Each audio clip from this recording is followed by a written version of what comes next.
Pemirsa, jika pembatasan pembelian BBM bersubsidi dibatasi tentu akan berdampak pada perekonomian. Sampai sejauh mana dampaknya, berikut wawancara iNews dengan sejumlah ekonom.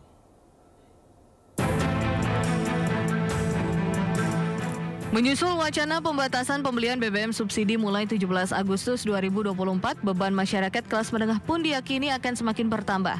Ekonom Kor Indonesia Yusuf Randy Manilet mengatakan pembatasan pembelian BBM subsidi tentu akan berdampak terhadap daya beli masyarakat, khususnya kelas bawah dan menengah.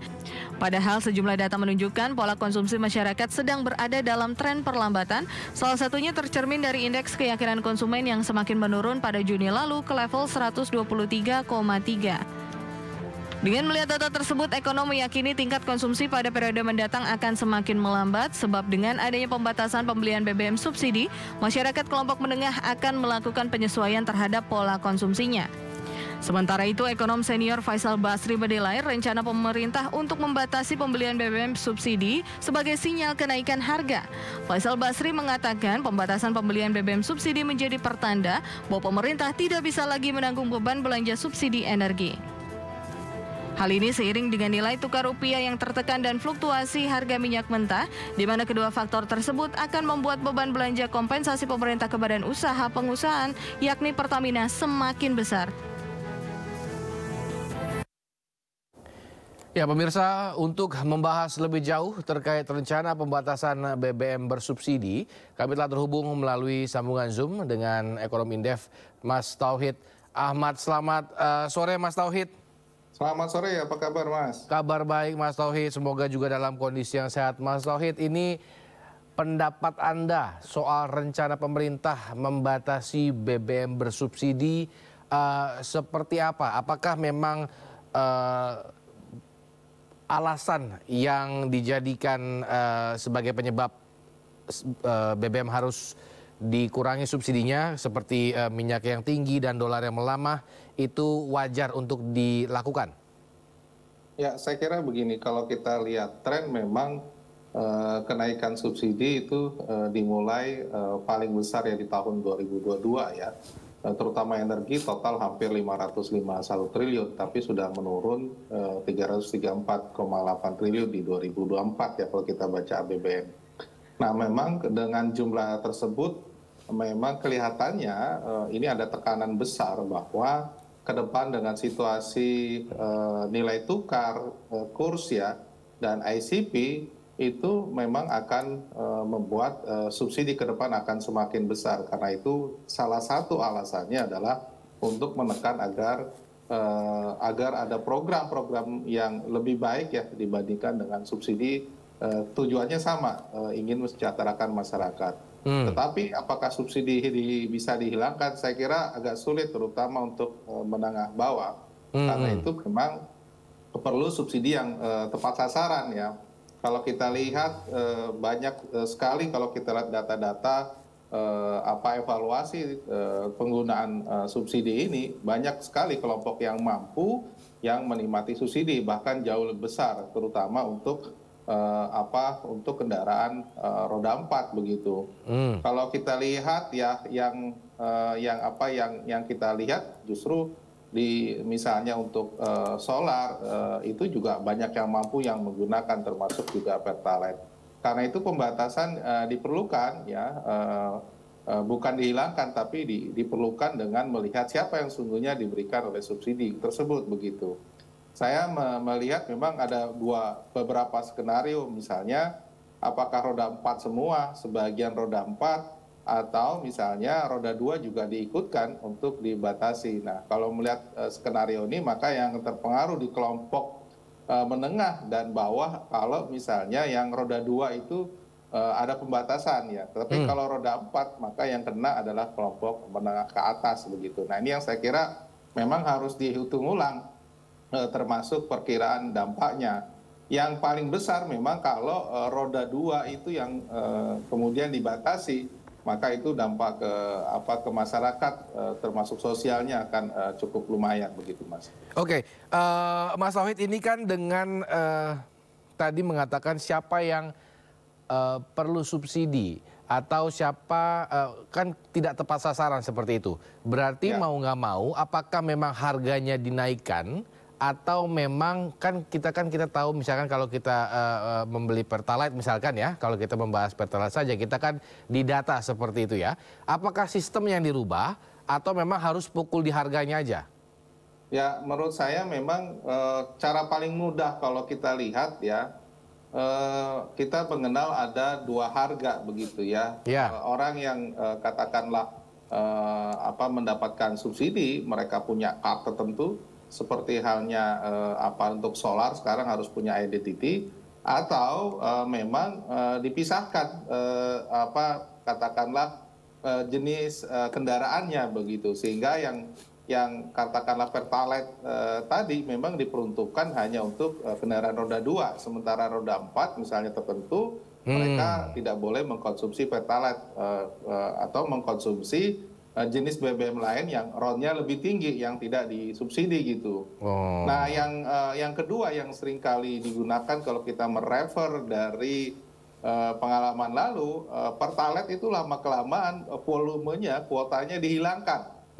Ya, dengan pembatasan tertentu sehingga hanya roda 2 yang bisa digunakan begitu. Sementara roda 4 volumenya juga dikurangi sehingga terjadi antrian. Sehingga secara market kalau antrian terlalu panjang maka mungkin dengan sendirinya akan beralih yang ke non subsidi begitu, terutama untuk kendaraan roda 4. Nah, ini yang saya kira biasanya dalam dua bentuk itu yang kemudian bisa dilakukan. Tentu ini akan kondisi teknisnya tentu akan mengakibatkan antrian dan juga kesulitan pada beberapa kelompok masyarakat dalam mengkonsumsi BBM bersubsidi ini. Baik. Ya, sumbangannya saya kira akan jauh ya bisa efisiensinya besar, tetapi lagi-lagi harus diberikan katakanlah alternatif ya. Kami melihat bahwa alternatifnya harusnya juga ada perbaikan transportasi publik, sehingga kalau orang tidak menikmati subsidi, transportasi publiknya juga harus bagus dan bisa nyaman sehingga orang bisa beralih ke transportasi umum begitu. Oke, apakah sampai saat ini pengawasan BBM bersubsidi ini untuk tepat sasaran kurang maksimal? Kalau kita lihat sih memang kalau yang subsidi kan diberikan ya untuk Pertalite dan juga solar begitu ya, sedikit minyak tanah. Kalau kita lihat memang kalau Pertalite tidak ada pembatasan, tapi solar itu sudah ada pembatasan dengan menggunakan kartu ya, dengan menggunakan ID. Seingat saya memang sudah ada volume tertentu atau jumlah kendaraan yang di blacklist karena tidak menggunakan ID yang sama dengan kendaraan atau di luar volume yang diperkenankan. Misalnya sekian liter per hari, tetapi mereka menginginkan jumlah liter yang banyak gitu agar tidak disalahgunakan begitu. Namun yang Pertalite memang saya kira belum sama sekali diterapkan begitu ya. Iya. Oke, Mas Tauhid, sebenarnya yang kawan-kawan Indef ketahui terkait dengan resesi global yang mungkin bisa menyebabkan, ini mungkin salah satu impact-nya nanti ke depannya. Apakah hal tersebut memang akan terjadi atau bagaimana Mas Tauhid? Kalau kita lihat proyeksi ya, harga ICP ke depan memang akan naik, tetapi tidak terlalu besar ya. Sekarang kan ditetapkan sekitar 82 ya, ICP itu US dollar per barrel ya. Mungkin ke depan itu hanya sekitar 83 atau 84 ya. Jadi tidak terlalu besar dengan situasi pelemahan ekonomi dunia begitu. Namun yang justru saya kira sangat sensitif ke depan adalah gejolak nilai tukar begitu, karena asumsinya pada waktu penyusunan nilai tukar di 2024 saja itu 15.000 gitu ya. Sementara sekarang realisasinya 16.000, artinya memang sudah jauh lebih tinggi. Nah, kami khawatir kalau di 2025 diasumsinya lebih rendah dari 16.000, maka otomatis memang akan ada tambahan subsidi yang jauh lebih besar. Jadi lebih sensitif justru di harga kursnya itu. Karena komponen dia sangat sensitif terhadap harga penentuan harga BBM itu sendiri begitu. Iya, Karena kita tahu separuh lebih ya, lebih dari 50% BBM kita impor. Oke, tapi ada ini nggak sih, Mas Tauhid, ada nggak sih opsi lain yang lebih masuk akal atau mungkin lebih menguntungkan semua pihak, baik dari pemerintah ataupun rakyat ya, yang memang notabene kita masih sangat menggunakan BBM khususnya Pertalite, Mas Tauhid? Ya, saya kira memang agak sulit mencari titik tengah ya, karena sebenarnya begini, kenaikan harga itu by regulasi itu dimungkinkan gitu, ditinjau 3 bulan sekali ya, baik yang non subsidi maupun yang subsidi begitu. Nah, kalaupun ini tidak apa namanya pengurangan daripada subsidi, sebenarnya bisa di-adjust dengan kenaikan harga yang gradual, yang bisa ditolerir dengan dompet masyarakat gitu. Iya. Ketimbang tahu-tahu tidak dapat subsidi, dia langsung melonjak membayar selisih harga yang lumayan. Misalnya sekarang katakanlah Pertalite 10.000 itu dengan Pertamax yang sudah mendekati harga 13.000, kan lumayan selisihnya. Tapi kalau misalnya kenaikan ditinjaunya sedikit demi sedikit, kita akan jauh lebih bisa ditolerir oleh dompet masyarakat. Jadi alternatif pertama itu. Yang kedua, memang kalau ingin ada pembatasan tentu ada komunikasi publik yang baik gitu, karena saya kira memang yang berhak dan tidak berhak itu perlu dijelaskan ke publik sehingga tidak ada katakanlah penerimaan yang cukup luas ya. Misalnya kalau kendaraan roda 2 itu kan sangat sensitif, Betul. masyarakat bawah begitu ya. Nah, itu yang menurut saya mereka lah yang mungkin banyak menengah bawah di situ pada kelompok masyarakat. Sementara yang roda 4 saya kira ya sudah sangat mampu begitu, karena untuk biaya BBM kemudian pajak pasti orang-orang mampulah yang cukup dapat membayar biaya kenaikan. Tapi lagi-lagi kenaikannya akan lebih baik kalau di jasnya tidak langsung tinggi begitu ya. Nah, terakhir saya kira memang sebenarnya sudah diupayakan ya, cuma marketnya belum besar untuk kendaraan listrik ya. Tapi memang bagaimana kendaraan ini bisa jauh lebih murah dengan ekosistem infrastruktur dan sebagainya, sehingga ada alternatif masyarakat beralih seperti itu ya. Tadi ya, kendaraan konvensional dengan biaya BBM yang semakin mahal begitu. Oke, Mas Tauhid, ini langkah pembatasan penjualan yang sedang diwacanakan ini apakah akan efektif untuk menjaga supaya kuota BBM subsidi ini tidak jebol seperti itu? Ya, kalau lihat pengalaman ya, untuk solar sendiri kita mempelajari data ya rata-rata jebol ya, tetapi tidak sangat besar. Jadi ya mungkin ada jebolnya sekitar di bawah 5% begitu. Jadi pas ya jebol gitu. Jadi masih lebih rendah. Tapi kalau sesuai dengan kuota rasanya, kalau lihat data-data rasanya kecil kemungkinan begitu. Ada jebol tapi tidak besar begitu. Oke, tapi Mas Tauhid, apakah memang faktanya kan kita selalu tahu bahwa namanya Pertamina itu selalu merugi ya, mungkin agak melebar sedikit. Tapi kenapa Pertamina selalu merugi meskipun kita tahu harga Pertalite itu selalu cenderung naik seperti itu, Mas Tauhid? Ya, kalau harga Pertalite ya itu kan harga keekonominya sebenarnya jauh lebih tinggi ya. Kalau Pertalite 10.000 mungkin harga keekonomian sekitar 12 ya, saya belum tahu apa angka terakhir ya. Nah, tentu saja biasanya ada komponen margin ya. Nah, kalau untuk yang subsidi saya kira mungkin belum tahu marginnya pasti lebih kecil daripada yang non subsidi, sementara biaya cukup besar gitu ya.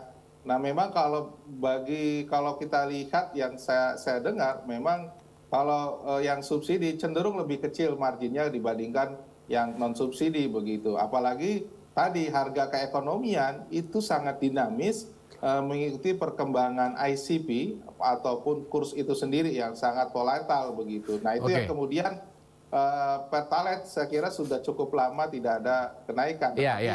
Perlu dilihat bahwa kenaikan itu juga harus ada kompensasi yang dibayar oleh APBN dan pemerintah menjamin itu begitu. Oke, terakhir Mas Tauhid, ini poin-poin apa yang memang harus diperhatikan jika memang rencana pembatasan tersebut itu jadi dilakukan. Karena kita tahu memang Pak Luhut bilang akan dibatasi tanggal 17, tapi dua menteri lainnya mungkin belum mengetahui atau belum final gitu. Kira-kira poin-poin apa yang harus diperhatikan oleh pemerintah, Mas Tauhid? Yang pertama tentu saja timing ya. Timing itu juga penting, apakah harus tanggal 17 atau setelahnya di pemerintahan baru begitu ya.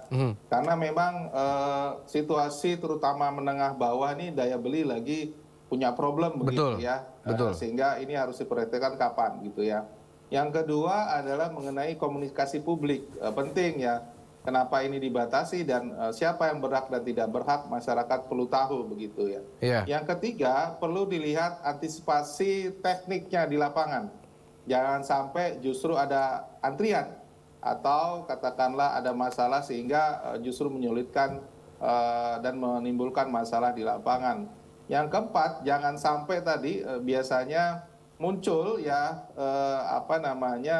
yang memanfaatkan situasi ini untuk mengambil keuntungan begitu ya. Karena spreadnya nanti pasti akan yang memanfaatkan harga subsidi dan subsidi ini akan semakin sulit didapat dan orang akan mengincar yang subsidi. Jadi bisa saja orang bisa beli tengah malam dan sebagainya kemudian dijual dengan harga yang lebih tinggi. Nah, saya kira yang ini kemudian harus ada pengawasan, penindakan yang juga harus lebih pas begitu. Namun sekali lagi kondisi masyarakat itulah yang harus menjadi prioritas utama bagi kita semua begitu. Oke, baik. Terima kasih Mas Tauhid telah bergabung bersama kami pada sore hari ini. Ya, kita berharap ini tidak menjadi kado kemerdekaan di 2024 ya. Seperti itu ya Mas Tauhid. Selamat sore Mas Tauhid. Salam sehat.